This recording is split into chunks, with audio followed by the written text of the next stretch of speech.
Praise the Lord. प्रभु के नाम की स्तुति हो। आज हम पढ़ेंगे मीका 7वां अध्याय। हाय मुझ पर, क्योंकि मैं उस जन के समान हो गया हूँ जो धूपकाल के फल तोड़ने पर व रही हुई दाख बीनने के समय के अंत में आ जाए। मुझे तो पक्की अंजीरों की लालसा थी, परंतु खाने के लिए कोई गुच्छा नहीं रहा। भक्त लोग पृथ्वी पर से नाश हो गए हैं और मनुष्यों में एक भी सीधा जन नहीं रहा। वे सब के सब हत्या के लिए घात लगाते और जाल लगाकर अपने अपने भाई का अहेर करते हैं। वे अपने दोनों हाथों से मन लगाकर बुराई करते हैं।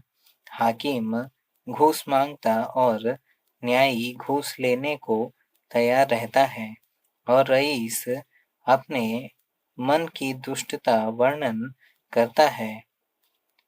इसी प्रकार से वे सब मिलकर जालसाजी करते हैं और उनमें से जो सबसे उत्तम है वह कटीली झाड़ी के समान दुखदाई है और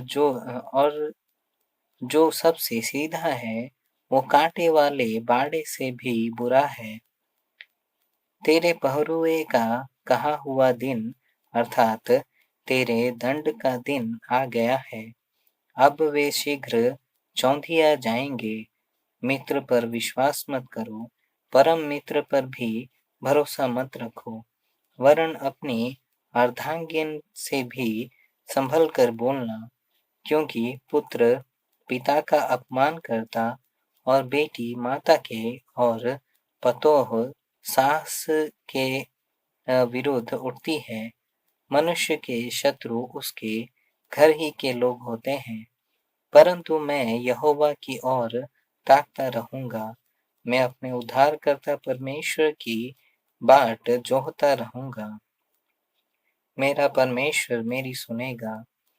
है मेरी बैरिन, मुझ पर आनंद मत कर, क्योंकि ज्यों ही मैं गिरूंगा त्यों ही उठूंगा और ज्यों ही मैं अंधकार में पड़ूंगा त्यों ही यहोवा मेरे लिए ज्योति का काम देगा।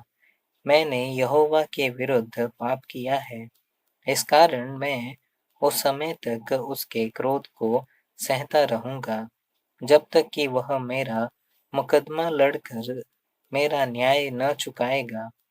उस समय वह मुझे उजियाले में निकल आएगा और मैं उसका धर्म देखूंगा।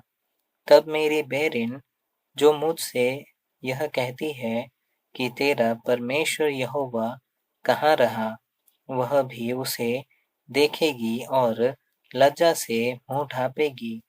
मैं अपनी आंखों से उसे देखूंगा।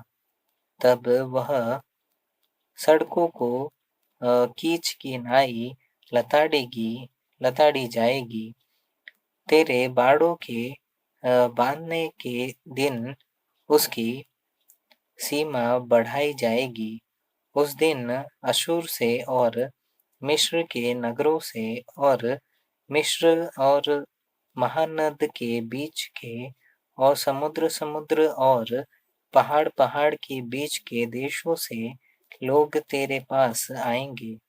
तो भी यह देश और अपने रहने वालों के कामों के कारण उजाड़ ही रहेगा।